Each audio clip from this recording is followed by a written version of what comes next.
Hello. Hello. Hey, is this Hassan? Yes, Hey, Hassan. hey, hey, Hassan. Acumen, how are you? I'm doing well. How are you? I'm doing excellent, Hassan. Thank you for joining. I really appreciate this. I've been looking forward to speaking with you ever since you decided to, join us, join the podcast. Because yours is an opinion I really, really respect, and I've been looking forward to speaking with you regarding what's happened in these last couple of days. It's been pretty eventful, so but it'd be. I think we'll have a lot to chat about. And first and foremost, just thanks for taking the time. I really appreciate it.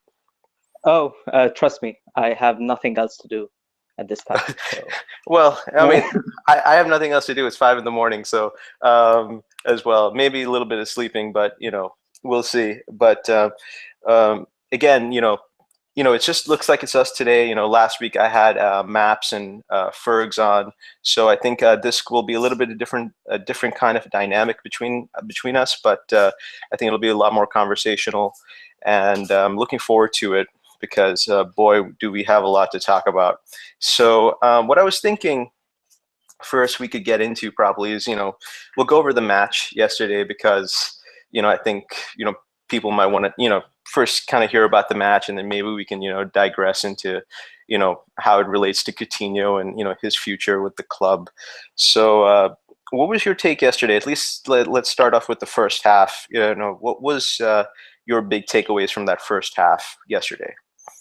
I think, well, the biggest takeaway is that, well, we didn't solve our problems during the transfer window. Is there another takeaway from the result yesterday and the performance? No, not that I can see, because what we again, I think somebody again, it's almost identical to that performance in a way mirrored exactly where we're at.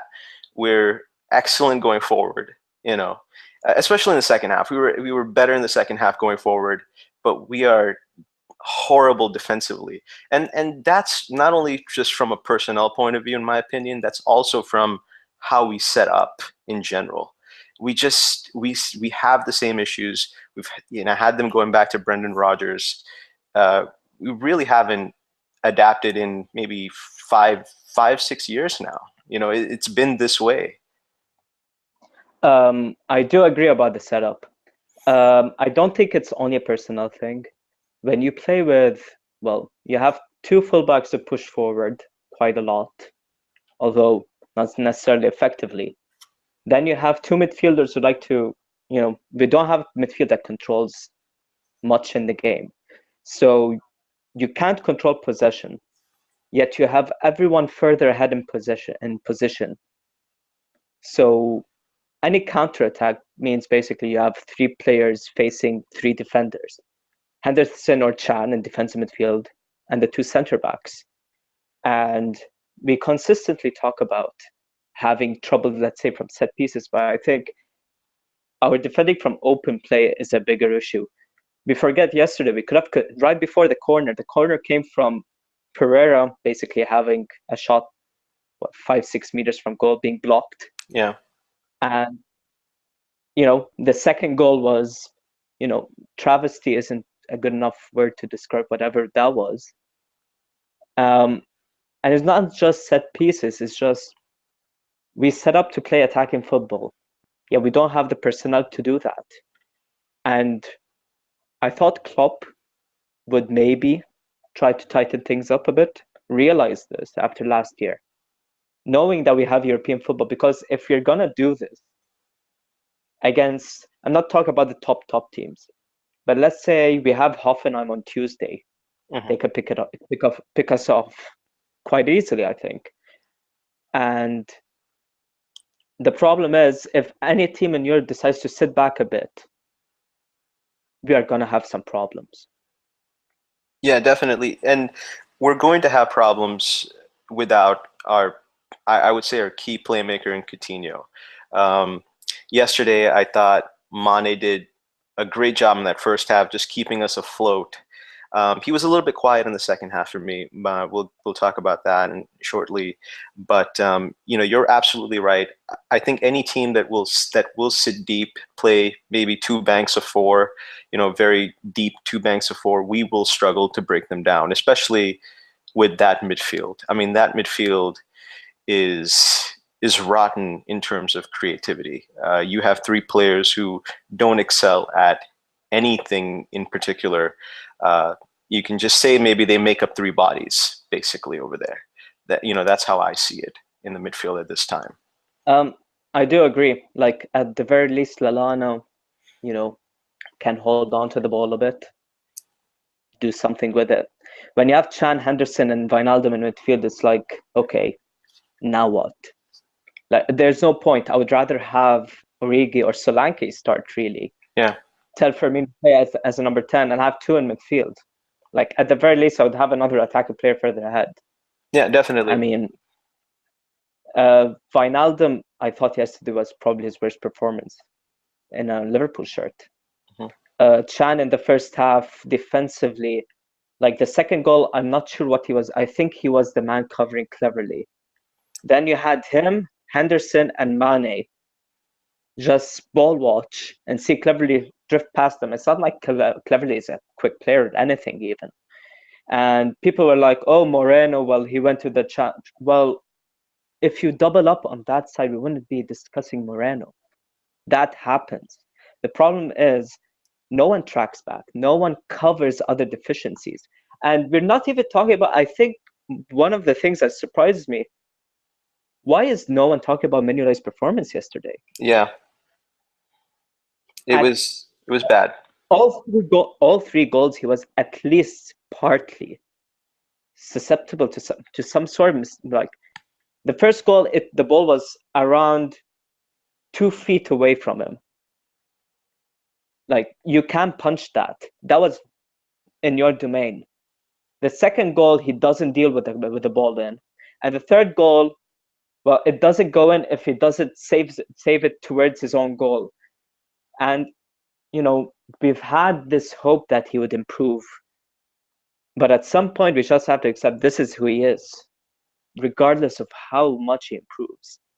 And if it was Karius who was in goal yesterday, who would have been slaughtered. Yeah, he definitely would have been. I think with Mignolet, he's getting that little bit of leeway because of last season. So people are a little bit less prone to criticizing, and I think also people are overlooking it, as you mentioned, because again, it came from set pieces, and people are just focusing right now, only on just on set pieces, not on anything else really. And I agree with you for that second goal. I thought that second goal was complete disaster when Cleverly got free. I think if I remember correctly, it was Chan and Henderson together. I think Cleverly was Henderson's man, but both of them ball watched, and Cleverly just went past them, with complete ease. Moreno dived in, which will happen. It's not like defenders will not do that again, but no one was tracking Cleverly, and obviously got completely free down the right. And after that, it was just a cluster mess. What happened after that, and they were up. Basically up 2 minutes after we had scored, and it was disaster. And Moreno actually, Amrabat drifted a bit inside, so Moreno tracked him. What's the point of having three midfielders if two of them won't at least secure that space on the left? If your fullback is going towards the ball, at the very least, push to the left 5 yards. Just allow, secure that area a bit. And it's that sort of thing. Again, we talk about the midfield. If you have three midfielders who defensively don't do much and offensively don't do much, what are they? Yeah, they're basically three bodies, and we talked about, you talked about Lallana, at least he can hold on to the ball. I think one more thing I like about Lallana, which is why, I think he's the first. I think he's in the best 11 that we can put out right now with the squad. Is at least he operates on the same wavelength as the attackers. The Firminos, the Manes, the Coutinhos, and now even probably Salah as well. But that he will mesh and gel with those guys. That if they do something, he'll know what they're going to do as well. So that's another added bonus to having a player like Lallana in there. But with Jordan, with Chan, I mean, look, I thought Chan was really poor in that first half, even though he had a nice moment with Mane, that little flick. But I thought overall he was very poor in that first half. And again, none of those three midfielders, as we have them right now, are good in any respect whatsoever in terms of actual central midfield play. Like they can't. I mean, for the first time, I was looking like we actually have nobody here who can dictate the tempo of this game. Not one person. Yeah, I agree. Like I like Chan. I think Chan, if he is the defensive midfielder, he knows how to read the game well. I like another thing about Chan is that I don't think he ever gives up. Like he has something between the ears. He'll keep going and going and going, and that's a good trait. That's nice to have, and it showed in the second half. I think in second half he was much better. Yeah, I think him and Henderson improved in the second half. Yeah, but you couldn't be worse than they were in the first. Yeah, they were terrible. They were. And and Henderson. The problem with Henderson is that he doesn't impose himself at times, and it just feels like I'm okay like this. And people say, "Oh, he's just circulating the ball, simple passes." He's not. He's just doing nothing. It's like a game of hot potato with him. He's just carrying it on to the next guy, I feel sometimes. Yeah, he has. I think with Henderson now, you know what you're going to get. You're not going to get any more than what you know. I think it's demonstrated a lot. I think again last season, he had one goal last season from the deep line position. It was the goal at Chelsea that he had. It was a great goal, but that he's not going to be in any way, shape, or form a goal threat for you, or a creative threat from that number 6 position. I do agree with you about Chan. I like him, but I like him in that number 6 role, which Henderson plays. I'm not too much of a fan of his when he gets a little bit further forward at times, but I do like him in the number 6 role more than I like him, in the number 8 role, which Klopp is playing him in right now, or that more of that box-to-box type role. But he does have this ability to keep going, which is evidenced by the flick, yesterday. Yes, he's having a bad game, but he has that ability to basically carve something out with another player, at times. He does have that ability in his arsenal, but at the same time, his consistency is a little bit, it leaves something to be desired from him as well. I think it's his main flaw, really. Like you don't know what you're getting with Chan. Sometimes he's, you look at him and you think, wow, that's what we need from him more often. Then you see the first half performance yesterday, it's like, do you even care? And it's always this inconsistency with him that really bothers me, because he has all the tools to be a really good defensive midfielder, let's say, but he doesn't show it enough. Yeah.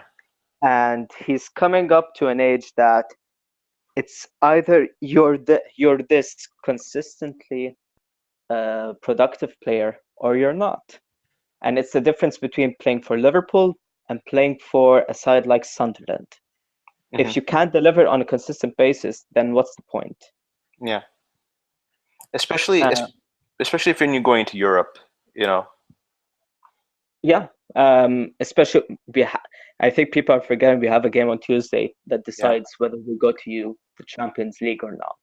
And after yesterday, Hoffenheim is just looking at us and like, okay, we can have these guys.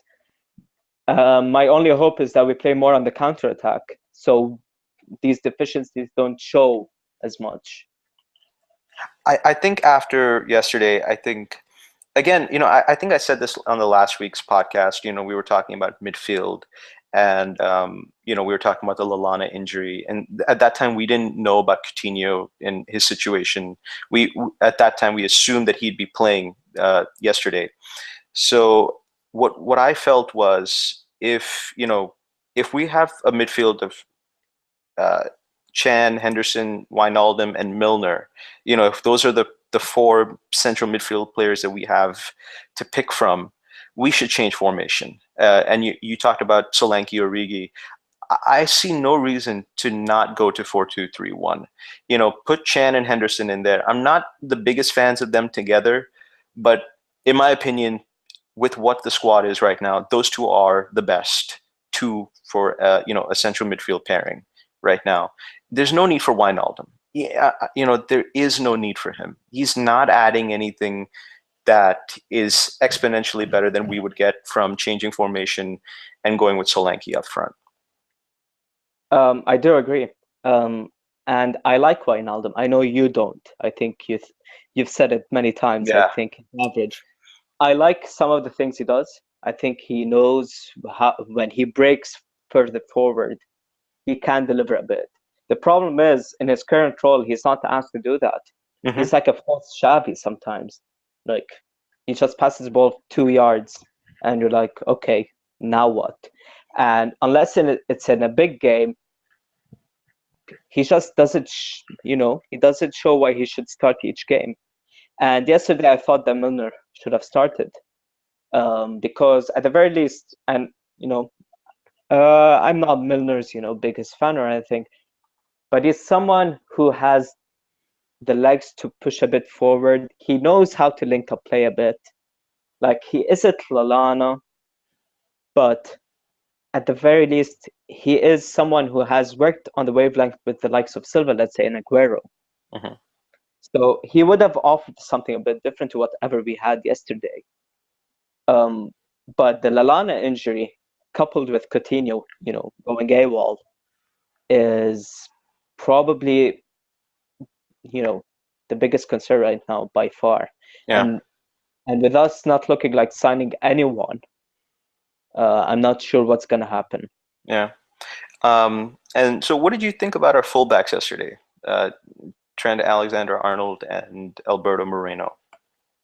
I thought they were two of our better players yesterday. Especially, I think Trent yesterday showed that Nathaniel Klein should be the starting right back for Liverpool. Yeah. I thought he had a sketchy start, grew into the game, and his set-piece deliveries are something that I did not expect from yesterday. We could have scored from a corner with Matip, and I can't think of the last time we had a really good corner taker. Yeah. So that's a big positive. And I think he can be a contributor to the team for the next, especially he's 18, right? I think so. 18 or 19. He's very young. Very young. He can easily be someone who's involved in the squad for the next 15 years, whether it is a starter or not. And Moreno yesterday was one of his most matured performances in a while, I felt. I thought that he attacked well. Our first goal actually came with him being involved with Chan and Man. And defensively, the second goal, he was a bit too rash, but I didn't feel like it was that bad of a decision to go in there. And overall, I thought that he had a good game. And it's why last season I felt that he was made the scapegoat. Yes. For anything wrong that was with the side. And whether Robertson is better than him, we shall see. But I think he's certainly better than Milner in terms of having someone with pace naturally on that left-hand side. But for me, the biggest takeaway yesterday was that I thought Trent showed that he had what it takes at this level. Yeah. When I was making some notes in that first half, and one of the things I noticed in that first half, compared to most of the games that we saw last season, is we actually didn't get a lot of joy down the wide areas, because usually teams like to push us to the wide areas and say, okay, we're going to pack the middle. We'll give you the wings and we'll give you the fullbacks to come up. We've seen Klein and Milner advanced quite a lot in a lot of our games last season. In the first half, I felt that Moreno and Trent actually didn't get too many opportunities to get forward enough. But I felt in the second half, they both really started to really, their game really opened up for them, and Trent looked pretty good to me. I gotta admit, he looks pretty good. Again, as you mentioned, it's his first start, so obviously it's always going to be a little bit tricky, But at this point, I don't see any reason why we need to give the job to Klein, because for me, in my opinion, Trent's only going to get better as the more games he gets. There's no reason to say Klein's injured, so we're going to put him back in now once he's back to full fitness. I think Trent should stay. I absolutely think Trent should stay here, but I think he's a much better option going forward, and I think he's getting better at the defensive side of his game. And as for Moreno, I think he's underrated in being a tech in how, I wouldn't say he's a technically excellent player, but I think technically he's not bad. Like he's got a good first touch. He's got a good passing game too. I actually really appreciate his passing game. I think Liverdinner on the forums has mentioned this a few times. He's got a very underrated passing game as well, even though he's very one-footed. And actually, he has a good strike on him too. Yeah, And he definitely had a decent shot, I think, that was saved. And I think from that, was it from that corner that we hit the bar? Yeah, I think so. I think the one where Matip hit the bar. Yeah, I think Yeah, it I was mean, that one. well, and it's sort of the problem with Moreno is that he has these brain farts. Mhm. And that was typified in the Europa League final, Yeah, which was, one of the worst things I've seen as a Liverpool fan, that second up performance. yeah, But, yesterday and during preseason, he showed that he's not that bad. Like, I know people want to make him as this sort of antichrist almost, but really, he can be a good left back. He's not the perfect left back, not by any means, but he isn't the problem. And the sooner we realize this, the faster we can go through fixing other problems in the team. Because that midfield is bad. Lovren is easily replaceable for me. I think Karius deserves to start. And with the Coutinho situation, we need to find a new best player in the team, basically. yeah, yeah. Again, you mentioned, Lovren. Again, I didn't think he was too He was bad better than yesterday. Matip.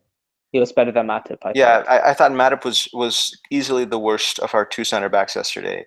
Again, it's a one game. It's one game. I don't want to make an entire rush to judgment on the one game for Matip, but I think not addressing center back. I mean, Klopp's been here for now two transfer windows. He's addressed it with one free signing in Matip. I think that's just not enough. And there's That's Klavan. Oh, a Klavan, yeah. But a Klavan is a depth signing. I again, it's you can't look at this and go, this is how we address it. And Virgil van Dijk cannot be the only option for a team that is looking to challenge at the highest level. Again, if you're not looking to challenge at the highest level, by all means, this transfer window is fine. It is. It's fine. But if you are looking to challenge at the highest level, to be in the Champions League season in, season out, this is unacceptable, at the center back position. I don't think the problem is challenging at the highest level. If we sell Coutinho and don't get anyone, we're doing, people mock Arsenal for targeting top four. If you sell Coutinho, don't get anyone. We're sixth. We might be seventh if Everton get their head straight and do well this season. Like, I think at some point we should. My biggest disappointment with this transfer window is that I look at Everton and I see a midfield that has Klaassen, Schneiderlin, and Gay, and I'm thinking, I wish we had that. I feel that's a better than midfield than what we have. The difference is our front three is as good as anything in the league. Yeah. Behind maybe only City. So, and it's the frustrating part. We're not like, this team is three players away, I think, if you have Coutinho in there, from being a title challenger. Now, well, there was a small link today by the Mirror that we want Insigne. Whether we do that, I very much doubt it, because if we can't deal with Britos on a set piece, I doubt we can deal with the Napoli in terms of transfers, especially as they are one of the hardest teams to deal with. So I have no idea what's our plan for the next 3 weeks, but I hope yesterday was a bit of a wake-up call. Yeah, and one of the things about yesterday, and this is my worry sometimes, is I don't view Jurgen. I mean, it's a good thing and a bad thing, but I don't view Jurgen Klopp as a reactionary manager. I don't view him as somebody who looks at that result, wakes up this morning and thinks, okay, all hands on deck, we need to get players in. I think in a weird way, he's comfortable with where he is. He's not happy necessarily that he missed out on Keita, and he's missed out on Keita, and he's probably going to miss out on Van Dijk. But I think he's comfortable. He says it's no big deal. It's not the end of the world. And I think as long as he has that sentiment, because he still has a lot of the goodwill of the majority of the fan base, I think a majority of the fan base will also have that sentiment as well.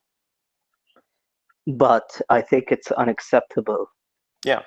That if he thinks there's only 2 players on this plant who can improve us, that's such a weird thought process for him to have.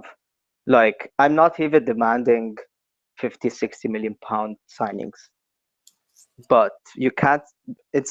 Our side can be improved with smarter signings. Look, I'm not. Let's say we can't sign Insigne. Okay, fine. You can't tell me we can't sign Ziyech from Ajax. You can't tell me we can't sign Nzonzi, who has handed in a transfer request from Sevilla. You can't tell me we can't sign. I'm not even, like, in terms of centre back, I look at a guy like Niklas Stark from Hertha Berlin and go, he can be someone who easy starts for us. These are not that hard of signings to do. The problem is, do we even have a plan B? I don't think we have. No, I don't think so. And that's a problem. Like, I'm not demanding that we sign Bonucci, although he's off to Milan. But, there are other center backs on this plan who would improve us. And if Lovren is third choice, he's a pretty good third choice. Yeah. If Klavan becomes a fourth choice, you can't ask more than that. And I think Matip, I think at his best is probably like something like Stefan Hancho as second banana to Ahipia. Yes. So you would, let's say, if we signed Van Dijk, I think Matip would complement him well. I don't think he can be the best defender on the title-winning side. Yeah, I think I like the Hancho comparison. I think he can be a good defender alongside another excellent defender as well. But when he has to carry the load of being the best defender, it's a little bit different. I think that there are players outside. One of the players I do like from La Liga is Yere, who plays for Bilbao. I like him quite a bit. I like him a little bit more than Laporte, who he plays with. I like him more as well. Yeah. but his health issues are a problem. Yes, they are. It's concerning. I'm glad he's well, but his issues last season were very Yeah, concerning. yeah. I mean, we're talking about cancer, and I Yeah. think it's nice that he's been diagnosed. So that's really, that's a big red flag for Hmm. me. But let's say someone like Davinson Sanchez, who, the thing that disturbs you is that the team that wants him and the team that he wants to go to is Spurs. Like, Hmm. if there is something that Spurs don't need, it's a center back. Yes. Like, why aren't we trying to make a deal for him? We can promise him playing time, but certainly we can make that case ahead of Spurs. So, it's that sort of signing that we feel that we shouldn't do. And, it's not just this season, every single season, and it keeps on going and going. And you end up with a squad like the one we have, with some really obvious flaws in it. That's only being, uh, well, the only saving grace for this side is we have a front three that can open up any side, and we have a manager who knows how to maximize the potential of every single player. Beyond that, what do we have? We have a bunch of ill-fitting parts in cases in important positions. We have three pretty average central midfield players. We play with a certain reckless abandon at times as well. So even the system that Klopp employs is a system that in itself has flaws, in addition to having in addition to personnel flaws that already exist.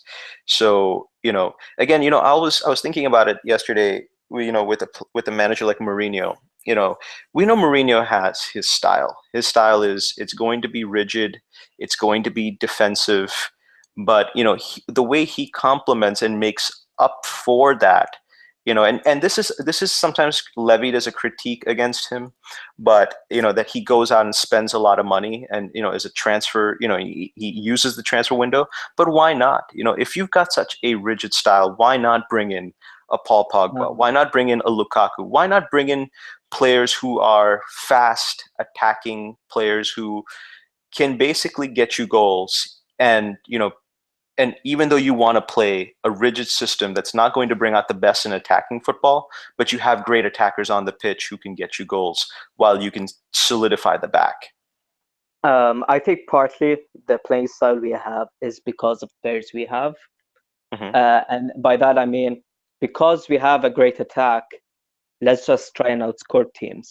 Because if we try and play on the counter, I feel that teams would, we would struggle maybe against the smaller teams a bit more if we try and sit back a bit, don't press as high. But and I genuinely don't know what's the plan for us from now on, because after yesterday, I think a lot of fans are looking at Tuesday's game and going like, okay, I'm not worried. Like, if you Yeah. had asked us at the time of the draw, I would have said probably 4-1 on aggregate. I still feel we'll win against Hoffenheim, but you know the team has it in its head. Oh, we can't defend, and there are no new personalities to change that mindset. Hmm. Um, so it's concerning. I think it's concerning that we have decided Robertson, Salah, and Solanke are the answers to all our problems. Yeah. Again, I don't want to make Solanke and Robertson, the scapegoats, and I think in some Yeah. cases they will be, because they'll be looked at as, oh, who do we sign besides Salah? These two. I think they've been okay, but I think that the fact that we haven't addressed these issues, it's not only not having addressed these issues. It's one thing to not address an issue and say we don't have a problem here. It's another thing to say, okay, we're going to address it, but we're going to address it in one way and one way only. This is it. Take it or leave it. If it doesn't work out, you know good luck. And I think that's a bad philosophy, and I think it's exacerbated by the fact that we have a director of football in Michael Edwards, who for all intents and purposes, in my opinion, I don't think he has any clout in those meetings when they're having them. I think Jurgen has pretty much all the authority in when he's speaking. I agree. I think that's part of the issue. I think Klopp is for the first time handling all the transfers himself. At Mainz, I think he had. Oh, I forgot. I think it's Heidel. I think it's in charge at Schalke right now. And then he went to Dortmund, who also have a director of football. Yeah. So, and that's the thing about director of football. People ask, "What's the need? We can have a manager." Sometimes a director has a more objective point of view, and he can make the harder decisions because he's not as personally involved with the players. Yes. Similar to how a GM works in the United States. Mm-hmm. And they have to be ruthless. They make trades without telling the players. So it's that sort of decision making that we lack in this team, in the club. But I want to clarify something that I said earlier, that I think our style of football is partly because since we can't control things, let's go a bit helter-skelter and try to score more goals. I think had we signed Keita and Van Dijk, I think Klopp would have tweaked things a bit.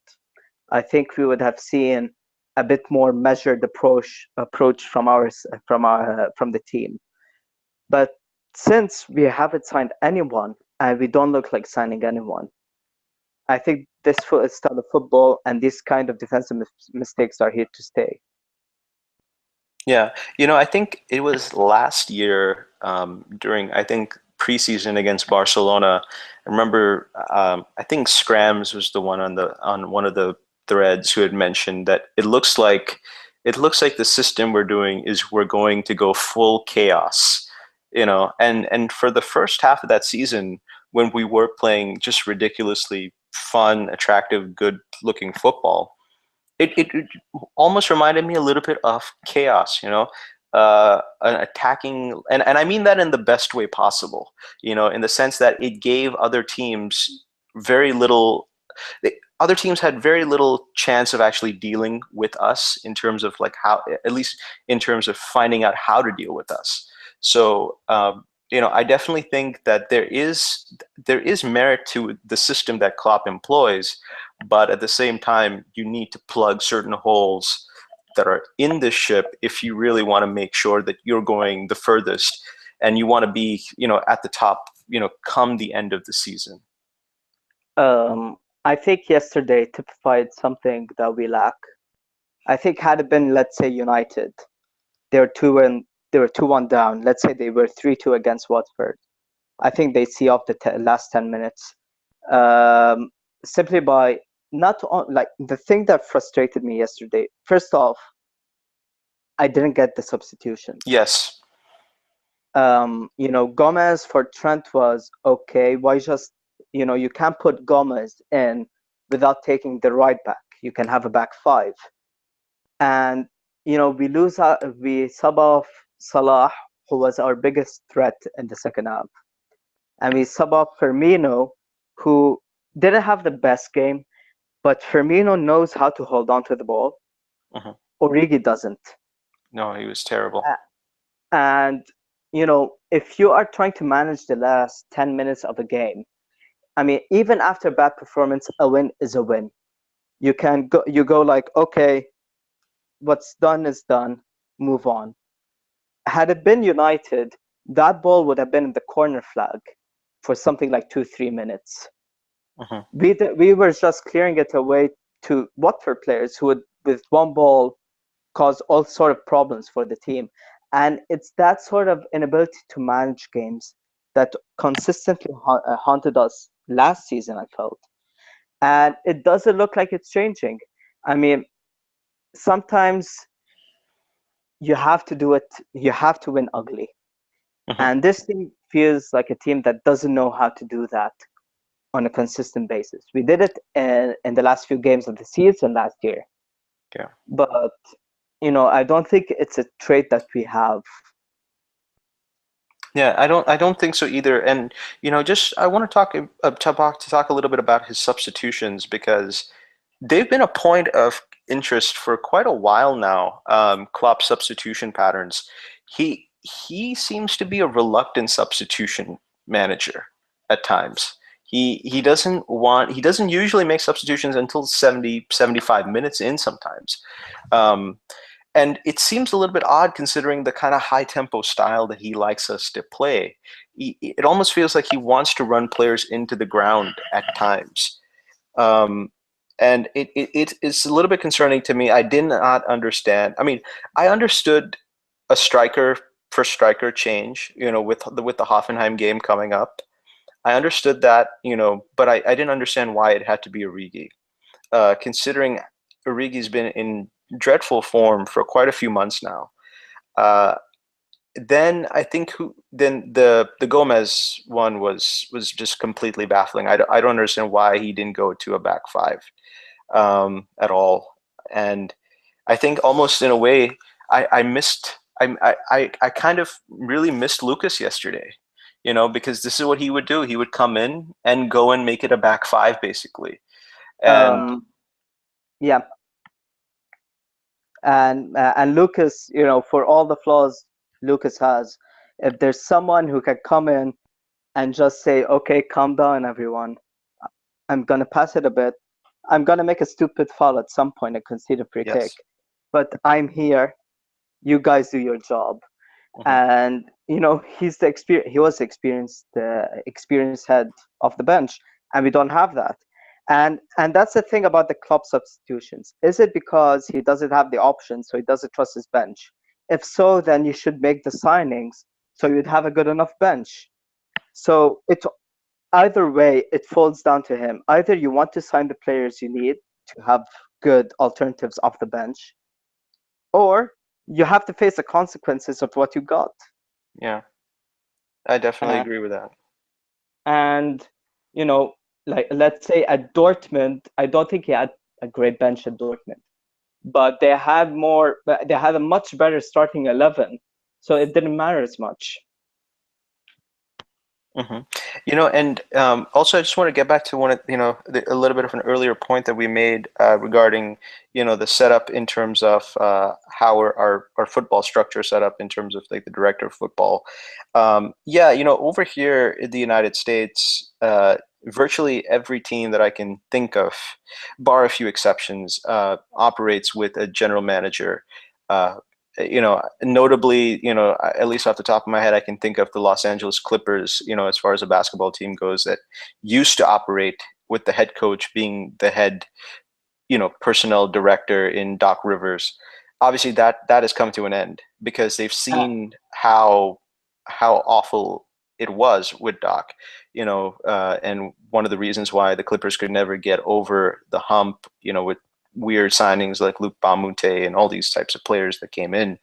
And I agree with you. You need somebody in the front office or in that structure who is a bit hands off from the actual day-to-day workings of the team, who doesn't get too emotionally attached to the players, and feel like the players can improve. And if the players can improve, then, I don't need to sign anybody else.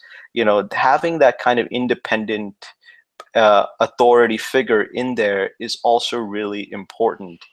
And the fact is, for this transfer window that we've just, almost at the end of, I'm sure that we were preparing for it since the end of the last transfer window. I mean, that's primarily one of the jobs of the backroom stuff. And if through this entire 12-month period, if the only two players that they've come up with and they've said, Jurgen, these are the two players we've identified, and we've identified nobody else. I mean, that's a shocking indictment on them. I mean, honestly, you can open up YouTube and get to more than two players. Yeah. It's Um, and also another example of a team without a GM, Detroit Pistons, who had a very bad season last year. yeah. Yes. So and that's that sort of issue that what's the point of director of football if he doesn't have the authority to make signings on his own? I'm not saying that go behind the manager and sign someone without telling him. That's not what I'm trying to say.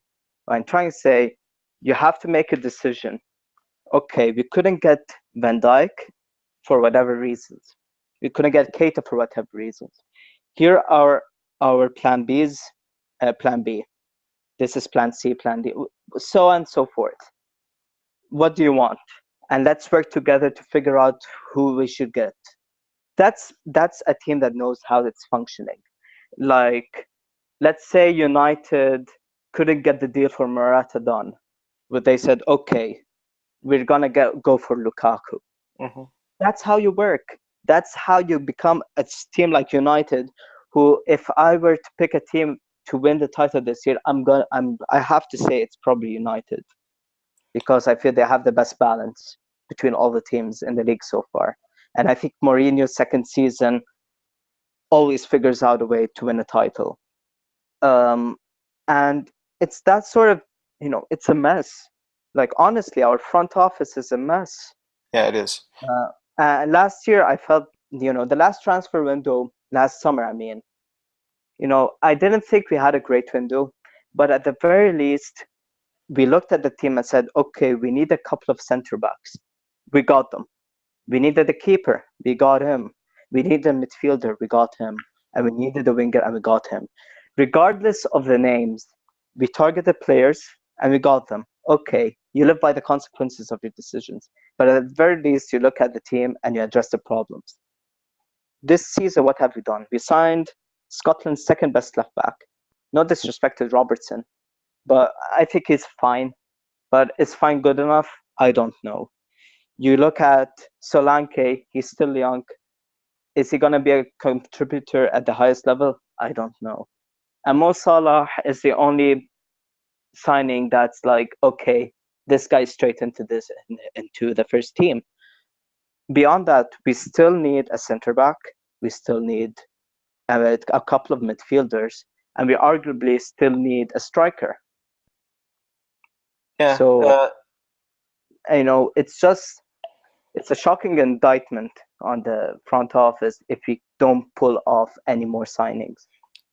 Yeah, and I think this myth is there about, we don't have Champions League, but if you look at it, I mean, Arsenal aren't. I mean, okay, Arsenal have not entered the Champions League for the first time in maybe 20 odd something years. Yep. So okay, I can understand, that, okay, fine, whatever. It's just the first time in a long time that they've not been in the Champions League, but they still went out and they signed Lacazette from a notoriously stubborn owner in Aulas, at Lyon. So, and they've shown, like, we'll go out and we'll get the player. I mean, I'm not saying that we need to be like Arsenal, obviously, because I think they have their own issues in the transfer window, and Wenger has his own issues. But, a player like Lacazette was available. Again, if the money is there, why not? Yeah, I mean, why not? And he was a bargain price compared to other signings during the summer. Like, you can either get Lacazette or you're getting like Ben Gibson and Harry Maguire. Like, that's what you're looking at right now. I think they got for like £45 million. Yeah, that's bargain. That's a huge bargain. And for a team that's willing to pay 60 million on Van Dijk and maybe up to 70 million for Keita, like, Lacazette maybe doesn't solve all your problems, but you're adding another weapon. And you can mask off other problems in the team in the process. And I want to throw a name at you. I think what you think about if we go and try and sign him. Diego Costa. Boy, that's an interesting one, because he's interesting for a number of reasons. Because I've always liked his style of play. By the way, like, I've always liked it. I've always been a fan of him. I think I've always considered him to be an underrated player technically as well, and an underrated player athletically. But the only reason I don't ever see it happening, but I would certainly look at it very, with a lot of curiosity. But the only reason I don't see it happening is because of his age. And I think they would say, at some point, someone within the organization would overrule that suggestion. But I've always liked him, and he's coming off a really good season, so Um, why not? and apparently Chelsea are looking for a deal around 35 million pounds. Yeah, I mean it's doable. Again, as you said, even if you sign a top class, even if you sign a striker, a productive striker, it doesn't solve a lot of your issues, but it masks it. Similar to how SAS, SASAS actually masked a lot of our issues when we Yeah. finished runners up. That team had its flaws, huge flaws. Again, I mean, you want to talk about a team that would defensively was shocking, but who said it doesn't matter if you score 3, we'll score 5, and because we can, and because I could literally, I don't want to put too much of a rose tinted glasses on, but I think that our attack was maybe the best in all of Europe that season, maybe the best. You I'm know, trying to remember other attacks that season. Barca didn't have a good season. They yeah, had Sanchez, Messi, and Neymar up top. There was Real Madrid with Bale, Cristiano, and Benzema. yeah, they were Um, there, yeah, so I think those two are probably, they have better individuals up there. they're better But I, individuals, yeah, but at this point in the transfer window, you have Diego Costa, who hasn't had a preseason. That's a risk. hmm But he would cost 30 to 35. I think he would cost something like 35 million pounds. Maybe Chelsea would increase the price because it would be us who are trying to sign him. But I feel, well, first off, I agree with you. I think technically he's underrated. Like people say, oh, he doesn't know how to dribble. He's fine. yeah, he's Like fine. he gets way more stick than he deserves. And for someone who consistently gets 20 goals, I think it doesn't get talked about in the upper echelon of strikers No, he enough. doesn't. No, Um, and especially with the prices nowadays, that would be a very low key great signing. I feel for us. And if you add him to Salah, Firmino, Mane, I think he can get 20 goals as well. He wouldn't solve all our problems, but it would be another weapon to have in front. And you know, I think at this point, like we have nothing to lose. We have gotten to a point in this transfer window that anything would look like a good sign. To be fair, yeah, yeah. I totally agree with you on that, because and I think his again, a lot of people will critique his attitude, and I do agree that there are a lot of things that he does that are very unsavory, and I really don't like. But uh, you know, just like Suarez, there's a certain there's a certain edge to him as a player and in terms of his personality that is something that we're sorely missing in this team as well. yeah, I agree. I agree a lot, and I don't think we've. When was the last time? Like before Suarez, like I think every team needs someone who is willing to take things, over the line a bit. I think Costa would help. But I would say this about Diego Costa. He feels like someone who would be like an absolute nuisance and pest for the opposition. But I don't think he's ever been a bad teammate. Yeah, I agree there. Uh, I would have to check though, but maybe there was a story last season or the season before, but I don't know if he's been a bad teammate to his peers. So maybe to the coaches, I don't know, but I yeah, don't know about to his actual peers. No, I don't know about that. yeah. I mean, I wouldn't say like Chelsea is a bit of a different situation in terms of the dressing room. I think at Atletico, I didn't think of a story concerning him, which would be a more comparable dressing room to what we have in terms of being tighter knit and a manager who gets everyone going. But yeah, it's not like someone I think Larissa who likes a lot is Icardi. Hmm. Like that guy's, you know, that's someone you can't do what he did, and I don't think Costa has it in him to do it to a teammate. What he does is on the pitch. and solely on the pitch. Yeah, and you can tell, like, but I think it's weird because at least from what I've noticed, when it's happening on the pitch, and I remember he used to have his run-ins with Skirtle, you know, but I think Skirtle used to not like it in the moment, but I don't think Skirtle actually disliked him as a person. I don't know if you ever got that impression, like when I used to see them like afterwards, there'd be a few smiles, there'd be a few, little, shoves, little things like that, but it seemed like all part of the game to some degree. Yeah, it's like old school basketball in the 80s and 90s. Yeah. Like, yeah, like I appreciate the physical contact in a way. Mhm. Yeah, like And don't invade my space. Like I'm not gonna let you come here and make a fool out of me. But I know what you're doing. I see it. It's all right. Like that type of thing. yeah, and he's very good. I mean, I don't think, besides maybe Messi, like not on a technical level, that is, not many players have annoyed Ramos and Pepe as much as Diego Costa, and those two are as hard as people you can be. Yeah, definitely. And I just want to just switch gears to Coutinho now, since that is that's the next big story over the next 3 weeks for this club. What does your gut tell you about him?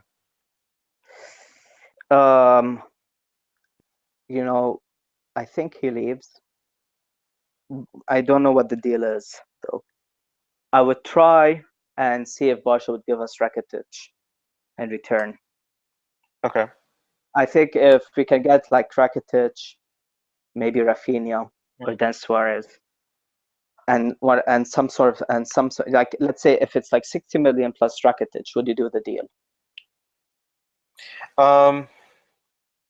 You lay out an interesting conundrum there, because on the one hand, I prefer personally a cash only deal, especially in Europe, in football, but because of where our lack of signings, the idea of getting a player back does seem appealing. Again, if they offered a Rafinha and like maybe 80, I'd probably be tempted. I was reading something on Twitter this morning, something like they were going to come back with one more bid. It's rumored to be around 137 million pounds. Again, and from Klopp's statements yesterday, I think he wants Coutinho gone. It's Fenway that is saying no, we're not letting him go. And that in itself just shows you sort of a little bit of the dysfunction here that's going on here. Yeah. That the manager, I think, at Klopp, Jurgen seems like a really proud guy, and he seems like a guy who I would say he's pretty fair. Maybe in the case of Moreno, he wasn't, but in most cases, I think he's a pretty fair guy. And I think he's genuinely been hurt by the accusations that came out in that Sky report. Regarding the dysfunction and Coutinho being upset about his role in the team, which I think it was completely fabricated. But I think he's hurt by that, and I think he just wants to see the back of him. Just like he's never going to forgive Sacco. I don't think he's going to forgive Coutinho. I think, people have compared the Coutinho situation to Suarez. I think the main difference is Suarez said, in a nutshell, I want to have a more ambitious team. Yeah, I know he picked Arsenal out of all the teams on this planet, which was the like, I'm not sure what they're trying to do there. I genuinely don't. But he didn't offend anyone on a personal level. When Coutinho made this personal, I was like, I did not expect it from him. Yeah. And it was very disappointing. Like, come on. I know you want to leave, but don't lie about this. Just don't lie about this. There's no need to say, oh, I have a problem with Klopp. We know you don't have a problem with Klopp. I have a problem with my role in the team. You have a problem with being the best player on the team. And he was going to make him an even more important part by playing him in midfield. Yeah. So it's like, It's just nonsense, Yeah, honestly. it is nonsense, and I think um, I think it's really really problematic in the sense that you know for I think with Phil is that even if he didn't make the statement, and I know he didn't make the statement, it was a relative of his who made the statement to Sky, but he should know that that is going to be fairly or unfairly attributed to him, and he needs to keep a lock and key on these sorts of things if he genuinely wants to move. I remember the day on Friday, early morning on Friday, at least for me, early morning.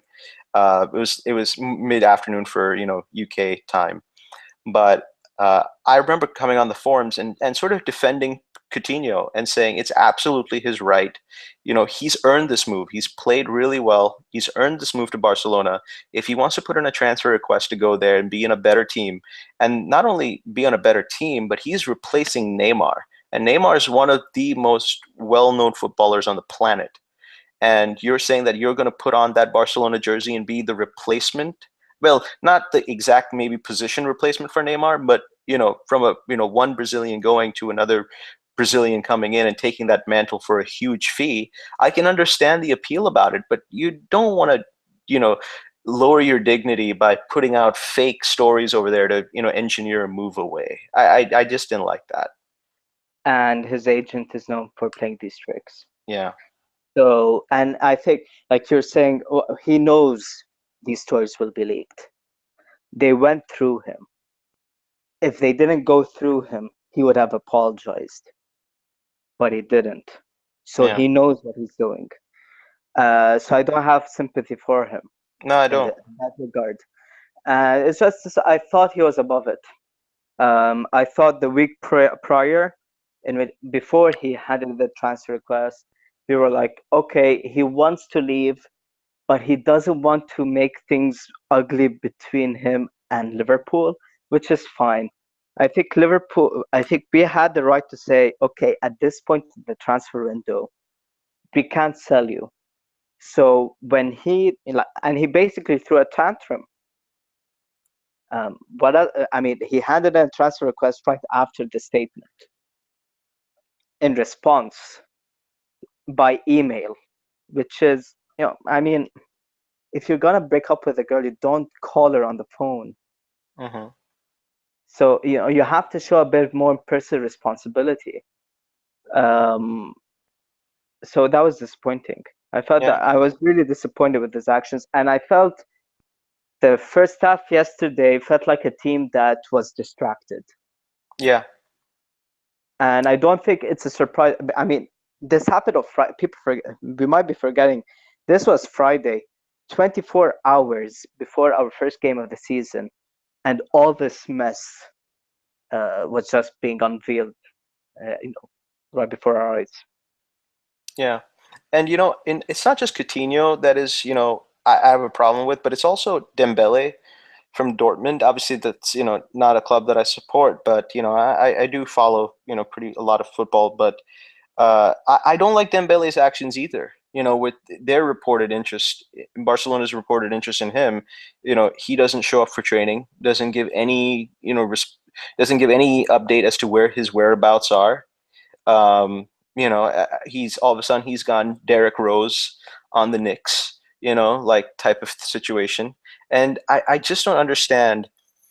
And it's one of those reasons why I'm actually happy that Neymar has left Barcelona, because this kind of stuff it makes me grate my teeth a little bit, because Barcelona do have a lot of media presence, in terms of being able to shape a narrative.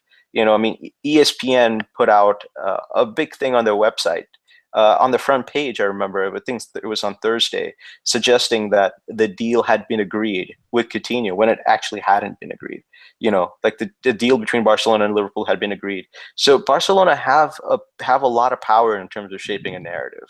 And I think what they're doing to Coutinho, because I was reading a Melissa Reddy article on Goal, talking about how Barcelona have been whispering in his ear, uh, you know, this is a now or never opportunity. You never know. Next season, we may not come for you.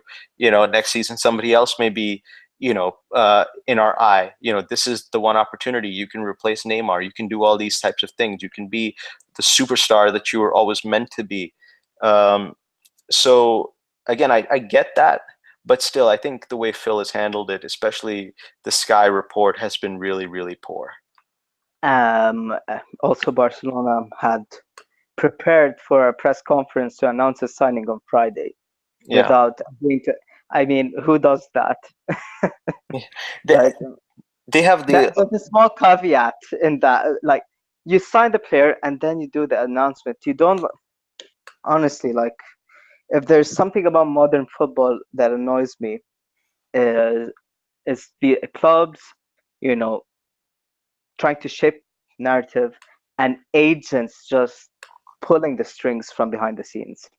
Yeah, and I think, and this is the work of agents. Like, I think his name is Kia. He's I think it was Tevez, the agent of Tevez.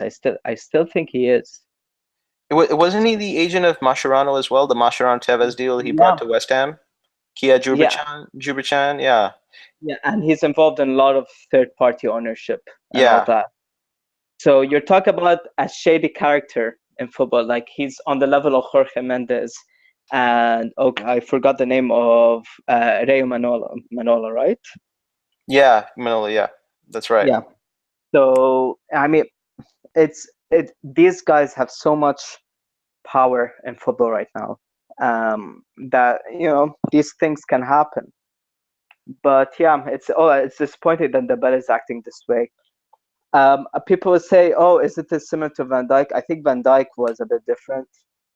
Like, Van Dijk gave notice in June, and I don't think he threw a tantrum the same way the others did. It was much more low key, I felt. Yeah, I think Southampton have been leaking a lot of the stuff out there to kind of put the pressure on him to stay, to make him look like the bad guy. And this happens, clubs will leak, players camps will leak information out to paint somebody else, to paint someone as the villain in the situation. I did think that the Coutinho situation, whatever it was, would have been resolved properly. But again, I think the reasoning, some of the reasoning that's been given regarding Coutinho's, change in position is that, Coutinho loves the fans, he loves Liverpool, and he wanted a situation to be resolved amicably. But when Liverpool refused to, I think what they're saying is, we wanted them to deal no matter what. We wanted them to accept a bid no matter what happened. And, the situation was never about being resolved. It was about accepting a transfer offer. And if that wasn't accepted, hence we did this. So again, I think, they're trying to play this game here, in terms of, painting somebody as the villain. But I think the only person that comes out looking bad in this entire situation is Coutinho and his team. There's one thing about the club, though, that should be mentioned. And I've heard it several times. Apparently, we rub people off the wrong way. Mm-hmm.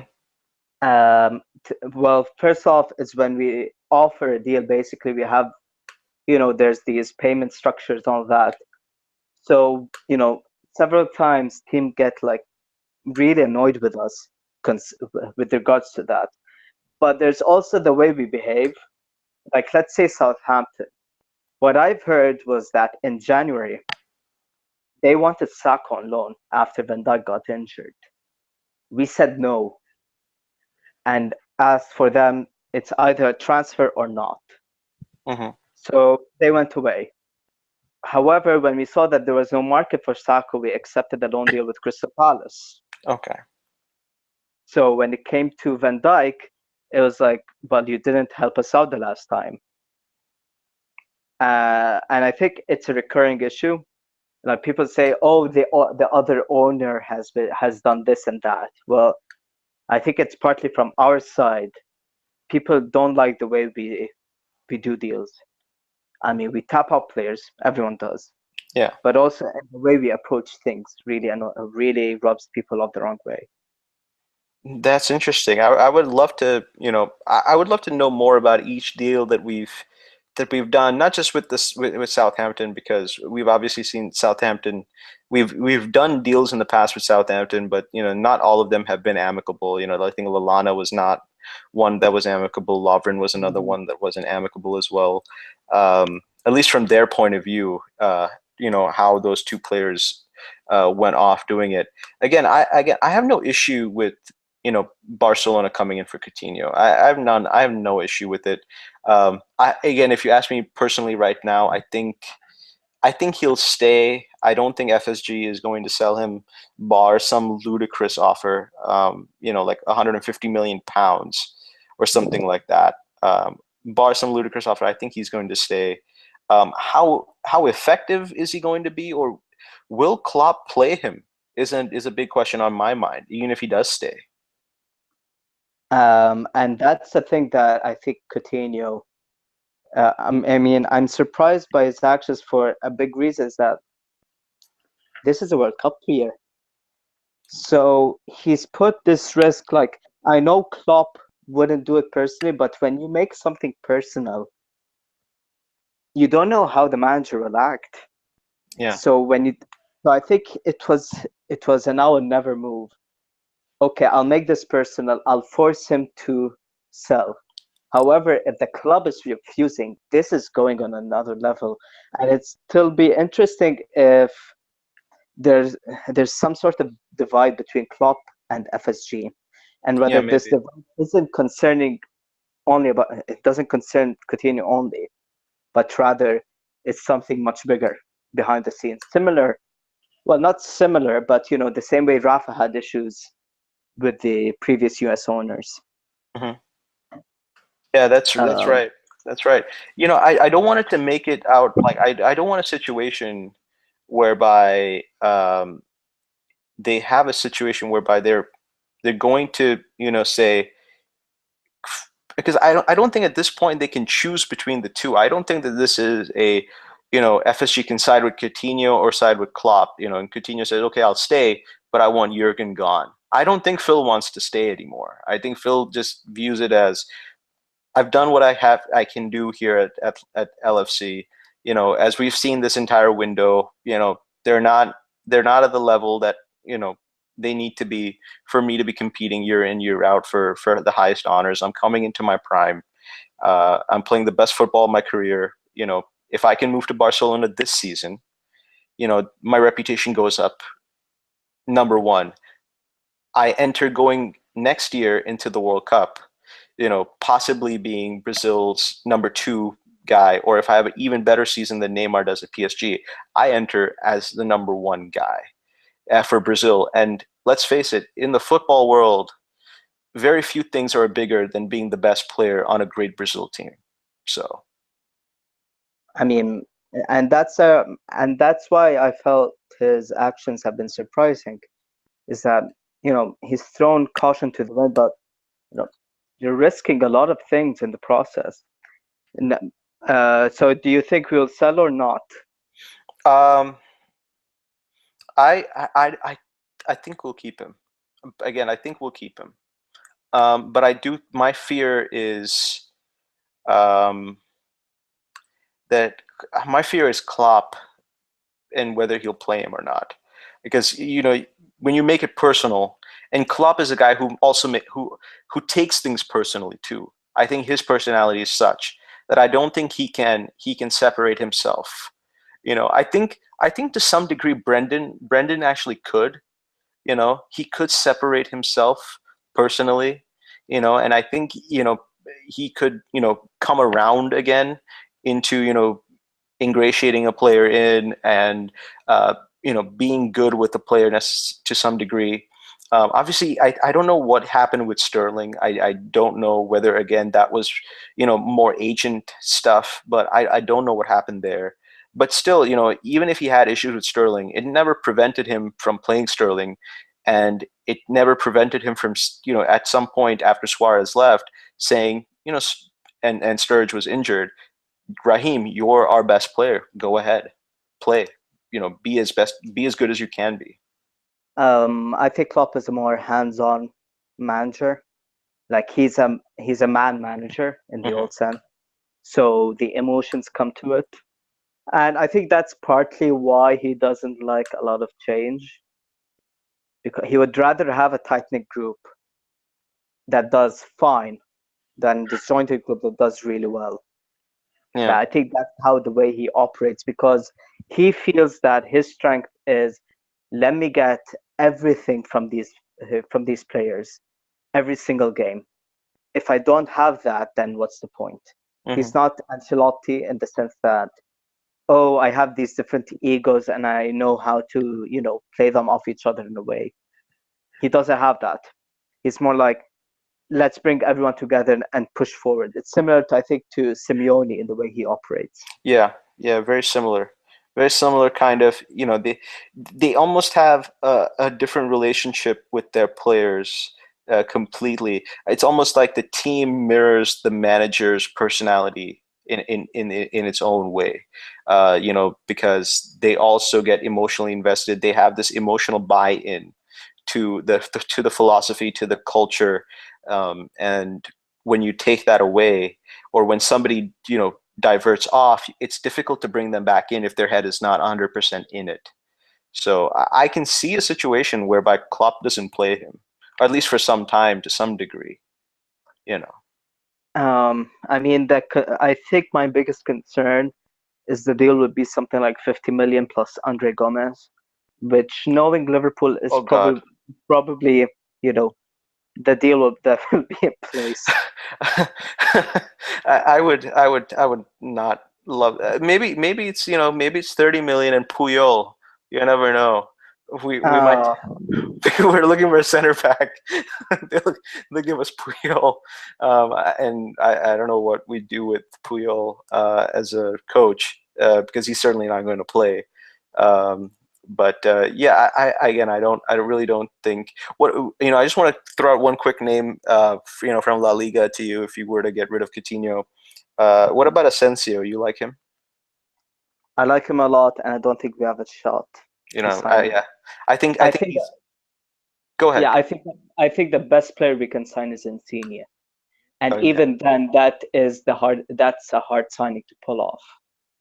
Yeah, yeah, he's especially with 3 weeks left. You're not giving Napoli any time to just get a replacement for him.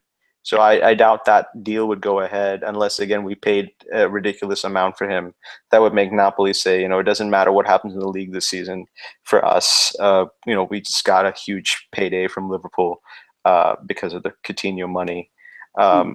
Yeah, but other than that, yeah, I don't see Asensio because I think he's going to be a big time player for Madrid, a big time player for them. I think our best shot is, a couple of players like I mentioned previously, Ziyech from Ajax. Yeah, I like him I too. think, I think there's Demirbay from Hoffenheim, who I like a lot.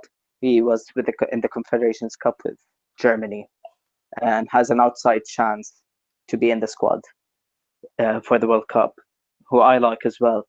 But that's the thing. At this point, they're not Coutinho, No, and Coutinho can be frustrating. I think he can be. He is a bit inconsistent. However, those moments of magic, they win you games. yeah, I think his best moment for me in Liverpool shirt was his goal against United, personally, yeah, it was in the super Europa cool. League. Because that game, I think that goal saved us from a potential comeback from United. We were a goal down, and he just killed off the tie with that Yeah, goal. And it's that sort of thing that I think, people like online. I've seen on Twitter like, oh, I'd rather have Eriksen over Coutinho. And my thing is this: Coutinho does things that will blow you away more than Eriksen. Eriksen is more of a metronome. hmm Like, you know what you're getting with him. However, he doesn't have the same magic as Coutinho, no, he doesn't. which is why, I hope, if we can somehow go for Insigne and be successful. Like, that's how a big team operates. Is that how Liverpool operates? I very much doubt it. Yeah, I like Christian Eriksen. I've always liked him as a player.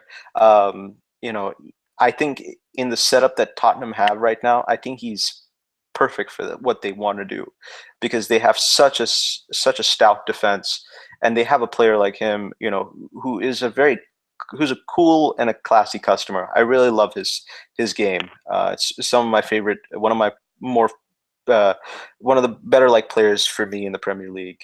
Um, but I don't think he's Coutinho, and I think for us, Coutinho not only is he the guy who gives us the big goals, but he is a player who is basically, he runs our midfield.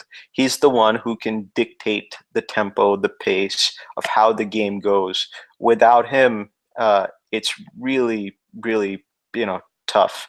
Especially now, when we have a player like Salah. And yesterday in the first half, Salah struggled quite a bit. Was a lot better in the second half. And when he's not playing as a winger, when he's coming more inside and he can get on the shoulder of defenders, I think Coutinho would really relish playing with him. I mean, we already seen one goal this preseason with an over the top ball, and Salah basically scored. So I think that if Phil stays, I think he has he has a chance, and in his head straight, he has a chance of having an even better season than last year. Yeah, I agree. I think he has more weapons to work with Salah involved. Yeah. All right. So we're over the limit, aren't we? That's all right. That's fine. It's a good conversation. Yeah, but I'm not saying I think, because last time this went over, I think it was like an hour and 15 minutes. Yeah, I think last time we did an hour and like 17 or something like that. But I think we had a really good conversation today, Hassan. And I would really love to have you back on the podcast very soon. And I think we've got so much to talk about in the next few weeks and months ahead. But I really want to thank you for taking the time today to do this. Thank you for inviting me on. I enjoyed this. It was good to share in our desperation. Yeah, definitely, and I hope that Tuesday goes really well, and we can basically I hope we can end the tie in Germany on Tuesday, and basically have an easier second leg at home. But again, Hoffenheim won this. I think Hoffenheim won today or yesterday. I think the German Cup. I think they won 1-0. So they're obviously confident, and they have all to play for at this point. But I think that they're an interesting team. I think they have a few weapons. They lost two of their better players to Bayern. Yeah. Two guys we could have easily done with. Yeah, Niklas Süle and Sebastian Rudy, who really it's the sort of player we would love to have in that number 6 position, I think. Yeah, definitely. But still, I think they are a team, similar to us in that the collective is pretty good when they play together. They know how to play together. I think Nagelsmann is, he's done a really good job there. And I think it won't be an easy game. I won't be surprised if they beat us. But I still feel over 2 legs, we will have the better of them. Yeah, I think we'll win the tie, but it'll be tough. But I'm hoping for a good performance from us, and hopefully we can get. Again, defensively, we are still suspect, but I'm hoping that we can definitely do the business and hopefully make this an easy path to the group stages, and get to the Champions League and go from there. Yeah, hopefully we do so. Yeah. 'Cause it's been a while. Like, I don't count the last time. No, I don't. Nobody does. I blocked it from my memory, like Ludogorets, but I was excited for that group. I thought it had a perfect balance. We had that, super team in Real Madrid, but we had two teams. We could have easily won 4 games between them. Yeah, so I thought that was a really good group for us. So for that to end the way it did was, it was heartbreaking. Yeah, I hope. I mean, the one thing that gives me confidence is that we don't have Balotelli leading the line, so that gives me confidence. I'm more confident that we have Klopp rather Yeah, than Brendan, and I think we do well against bigger teams. yeah, we do That's well. how Yeah, so I don't think we would be embarrassed in Europe. That's for sure. I don't think so either. And I think we're a better team overall than that team that played in that Champions League group stage. Um, Uh, yeah, I mean, and it's that sort of thing that frustrates me more about the summer is that Klopp knows how to organize against a bigger team. It's having that extra bit of quality against the smaller sides that has been sorely lacking, I think. So had we added that during this summer, and maybe by miracle, like someone, a revelation happens, and we sign a couple of players now to help us go over, what we are right now. But nothing gives you confidence concerning the way we operate. yeah, definitely, definitely. Well, so Hassan, once again, thank you for coming on. Really appreciate this. I hope to have you back really soon. With Maps and Fergs, and hopefully we'll have more people. We'll have Foey in one day, Foey, whatever he wants to be called. Maybe he'll only do it when I make a trailer for him, but we'll see. I think we should have.